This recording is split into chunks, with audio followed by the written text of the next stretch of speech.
the match at the background. So I'll not take your time much, so I'll finish it fast, but definitely you will see that how the business value can be delivered. Okay? So please initiate the video.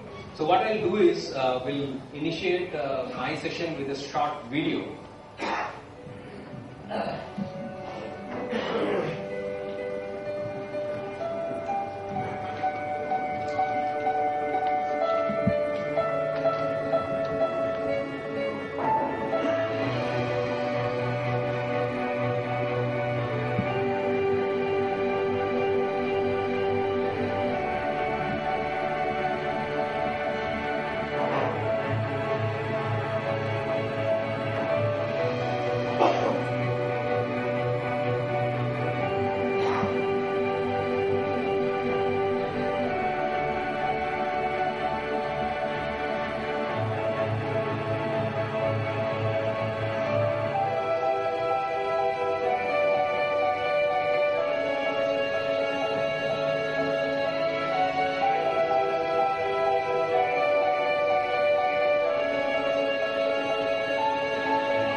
So that's a short video on where the world is moving, and I happen to be also the member of CTO and CI forum back in India.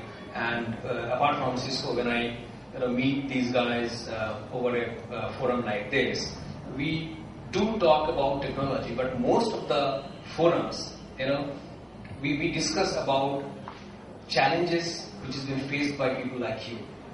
That organizations are continuously decreasing their budget, and they are asking that you to do more with less. That is the biggest challenge, number one.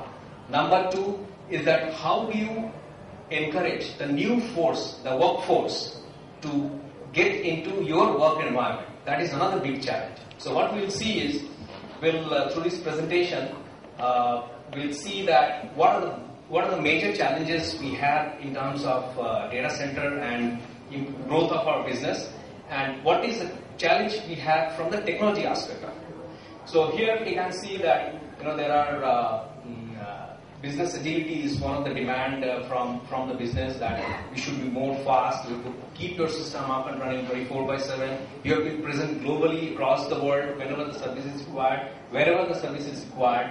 You have to secure, and you have to maintain and follow the compliance from ISO 27001, BSL 799, PCI DSS standards like this. And also there is a budget part. You will not be given more budget, but you have to manage within that. And from the technology side, cloud is coming. Okay, I mean it's not. I should not say coming. It has already come, and you have to adopt it. There is no chance. There is no alternate to it. The second is data deluge. Then proliferation of devices. Different kind of endpoint devices are getting added to your system, like iPad, various kind of smartphones are being utilized by multiple users. And you have to be energy efficient as well. You have to conserve energy, preserve energy. Okay. So after this slide, what I'll do is I'll take you to a discussion where we think that where we are today, okay, and we'll see that where we are going tomorrow, maybe 2-3 years down the line, and from there we'll start at what Cisco brings to the table as a value.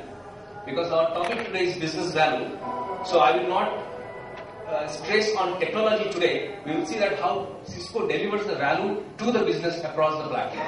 So this is the scenario today where consider an organization here, and today organization owns all. I mean, they own the IT infrastructure including servers, storage, network, security devices, so on and so forth. They also own applications and softwares. They own endpoints. All the desktops and laptops provided to the end users or employees are the infrastructure of the company. And definitely, data is their own stuff. And today, the proposition is that end users or employees, they connect to their network using the endpoints. This is the current scenario. Tomorrow, now the challenge here is that organization, they cannot control the endpoint devices, but they need to govern it. And that is where the concept of IT governance or security governance comes into the picture.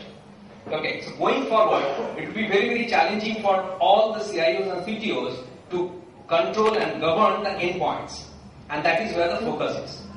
Okay. Now, if you see the next 3 years, where we are going to move is this.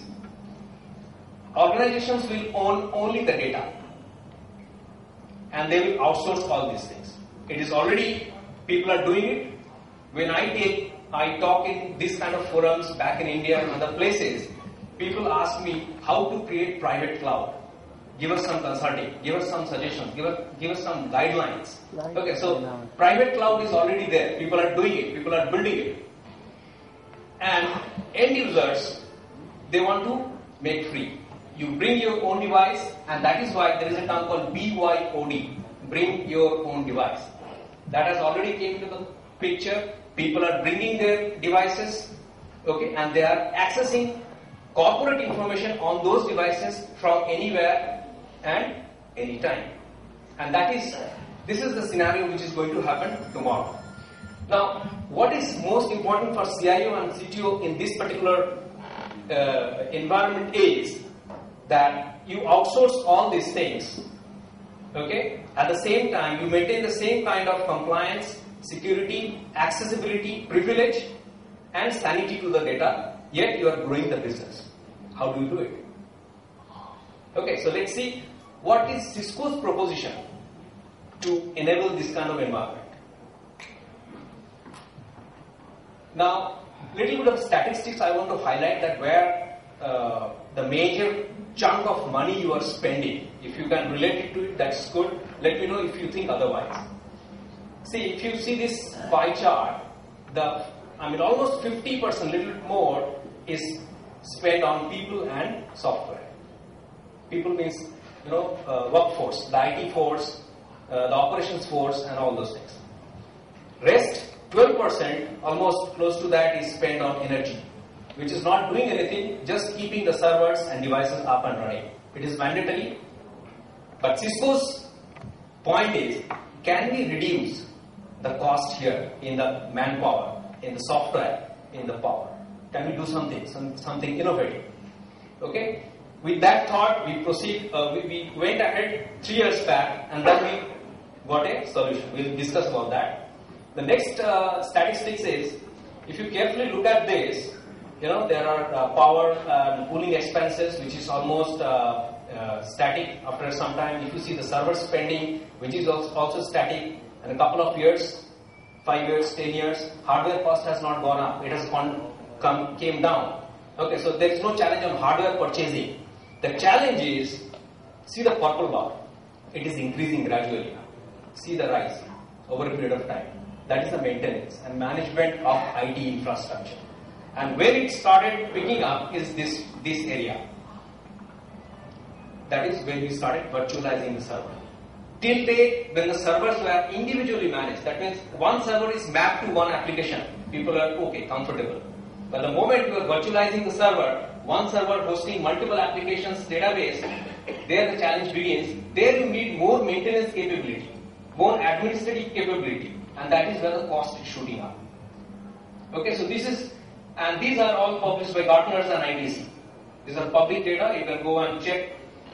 Okay, so with this in mind, these two important data, we found out a solution called UCS, that is a Unified Computing System, but today's topic is Unified Data Center. So we went one step ahead. Now, traditionally, if you see, the data center is basically all isolated silos. One part is the network part, which is being looked after by the networking team. One part is the server part, we call it compute part, and another part is the storage part. Now, network part also, incidentally, they include the security boxes as well.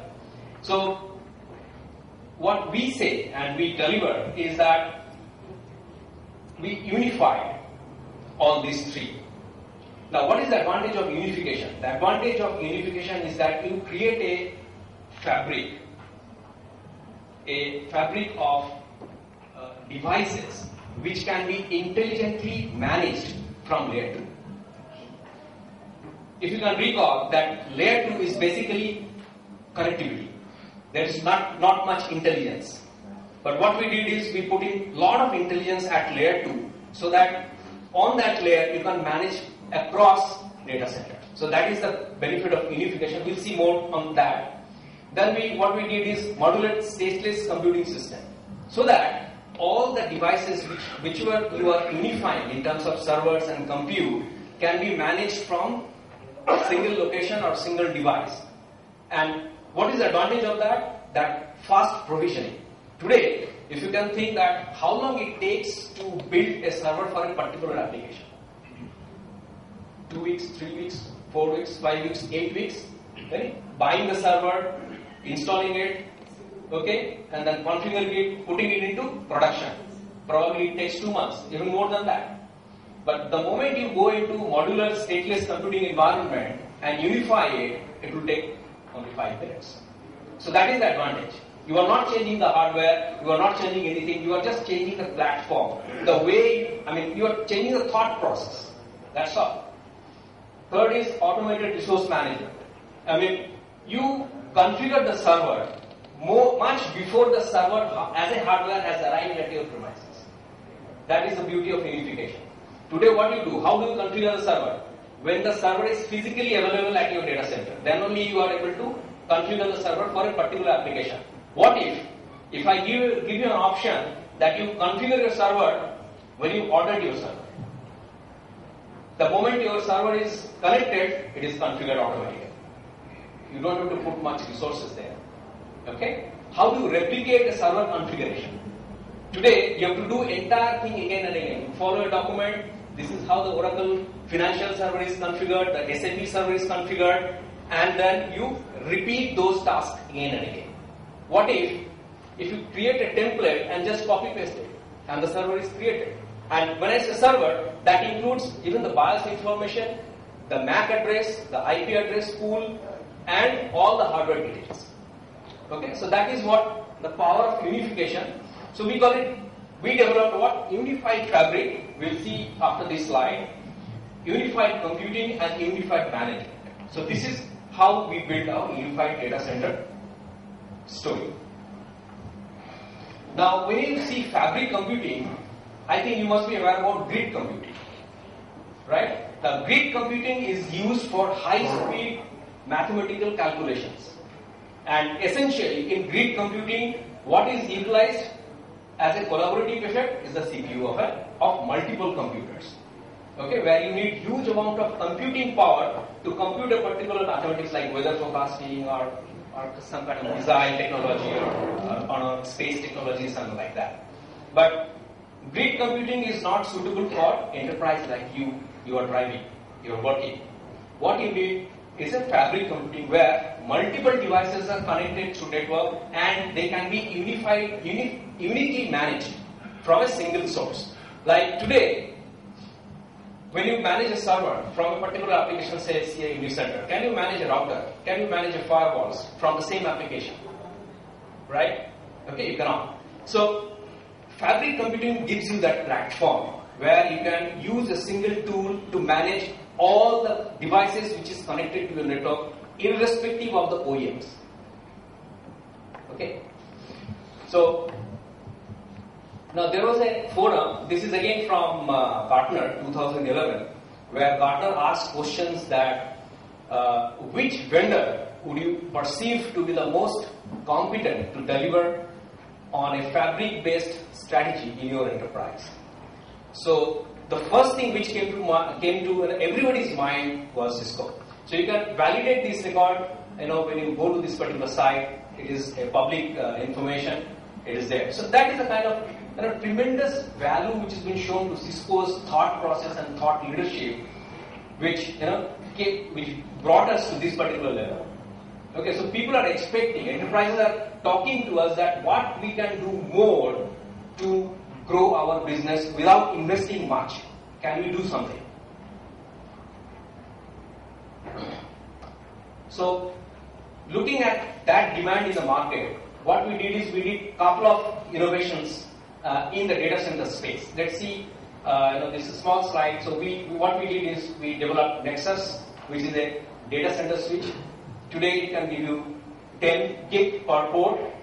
40 gig is ready, it is shipping next quarter, and 100 gig is tested in lab. It is ready. If somebody asks 100 gig per port, we are ready to deliver that. But that is yet on the production because that market is not mature for 100 gig per port. Right? So, look at the technological advancement which is happening at the lab stage. It is just to come in the market. Then we have MDS, that is a switch connecting SAN devices to the network. Then at the fabric level, what we did is we have Nexus 1000V, which is a virtual switch to manage the virtual machines on a virtualized environment. So today what happens is all the servers are connected to a physical switch. Now the traffic can be managed at the switch level, but when those servers are converged into a virtual environment, how do you manage the traffic within the virtual machines on a single device? You need a virtual switch. That is what Nexus 1000V is. Then we have the Flex Fabric Extender, which is a virtual blade within the virtual server. And then we have VSG, that is for Virtual Secure Gateway, that is a firewall within the virtual machine. Okay, today we have server farm firewall. Apart from network firewall, the server farm firewall does what? It protects or it controls the traffic which is coming to the server firewall, server farm. Okay, that physical firewall has been replaced with a virtual firewall called VSG. Then on the fabric-based compute, we have the UCS B series, which is a blade server, and a C server, that is a physical device, you can see, and a fabric extender. On the infrastructure part, we have infrastructure control part. We have the UCS manager, that is the software I was talking about. This particular software can give you control to all the devices connected to your data center. Okay, so this is the unified software. We have the service profiles. Now, when I talk about service profiles, these are actually XML API. So when I talk about server, essentially in Cisco UCS, it's a software. It's an XML API, maybe 3000 line API, small API. You just copy that API from one place to other place. You are actually copying a server configuration. Okay, so that is called service profile. We have the NX OS operating system, and we have a couple of other network management tools. We also have Fabric Path Extender and OTB LISP. OTB is for Overlay Transport Virtualization. Like this is a concept when you have two data centers like DR and main site. Now, how do you manage your DR capability when your main site is down? How do you copy data? How fast you do it? Automatically. So OTB enables a layer 2 tunnel between two data centers. Normally, when you connect a data center with a link, this is not a layer 2 link, right? This is a normal link which will allow you to send HTML traffic and other IP traffic, but not a layer 2 traffic. Okay. So LISP is location and ID selector protocol, which will enable you to make the system, make your entire environment location free. That is, today there is a limitation in IP version 4 that it cannot be split. Okay, it's a fix. Same for IPv6. Okay, so one example I can give you how this can help is that what you do when you configure a device with the IP address on a particular network, when you take that device to another network with a different router and a different IP pool, what do you need to do?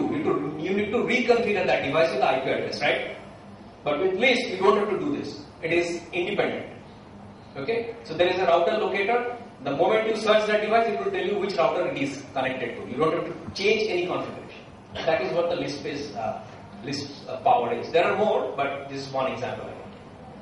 So these are the innovations at Cisco we did after we listened to our customer, and we find out that customers are demanding a lot of things which are not existing today. Let's work on that. We spent 5 years, and then we came out with our solution called UCS. Unified Fabric. Why it's called unified? Today, when you see a server which is connected in a data center, it essentially has Ethernet port and SAN port to connect to a SAN network. So if I consider one server takes 2 for Ethernet, one standby and one main, and 2 connection for SAN, one standby and one main, that is 4 cables are coming out from each server. So when we decided to come out with Unified Fabric, what we did is we fused. We fused SAN and Ethernet. And it's a lossless Ethernet traffic what we encourage to pass through this Unified Fabric. So now what you have reduced is 50% of your cabling requirement within the data center itself. That means you don't need 2 cables for Ethernet and SAN. You need only 1 cable per server connecting to the backend switch. That single cable or single connector will enable SAN traffic as well as Ethernet traffic. So 2 things. 1, you reduce the cable. 2, this particular infrastructure supports multi-protocol environment. SAN runs on a different protocol like iSCSI and some other protocols. And Ethernet has got other protocols.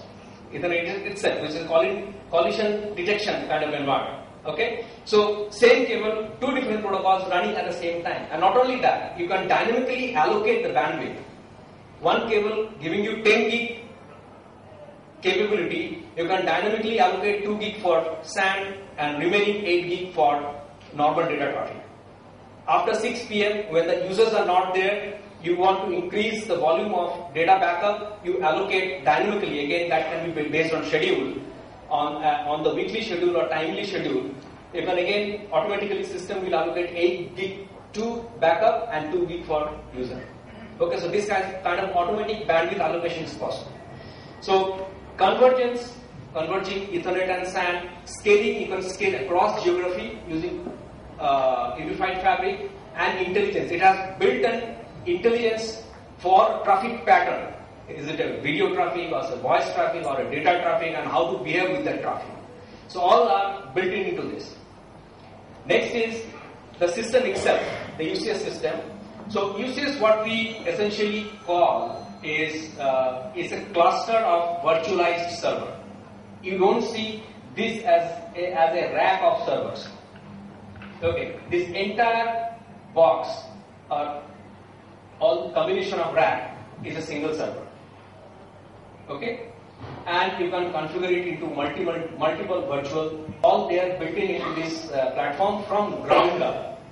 That is very important. We have not built in the technology after it is deployed. We have developed all these things intelligently when the system you install. Day 1 you get these benefits. Okay, you don't need to install it separately. So server innovation is, I would say that it's a industry standard x86 architecture, nothing new. And as you know that how x86 is gaining market. People are relying more on x86 compared to P series or some other series, which are essentially RISC-based platform. Then came out with Unified Fabric, which gives you convergence and a lot of intelligence at the layer 2. Intelligent infrastructure, that is servers, as I said on my first slide, that you buy the server and put it into the rack. The moment you put it into the rack, the server is configured. Okay. Now configuration happens as per your wish. Say a particular blade on a particular slot, if you want to configure that as an exchange server, it will be configured like that. You take out that server, put it in slot number 10, which is scheduled for Oracle server, it will configure like Oracle. Okay, so this is the kind of intelligence which is built into the system. Unified management, as I said, that UCS has storage, compute, and network all integrated together. So the management is unified using a single tool, single console. You can manage all these three. And the last but not the least is the single unified system. As I said, that it's a single system. It is not combination of or collaboration of multiple systems. You see it as a single system. It is easily managed and easily operated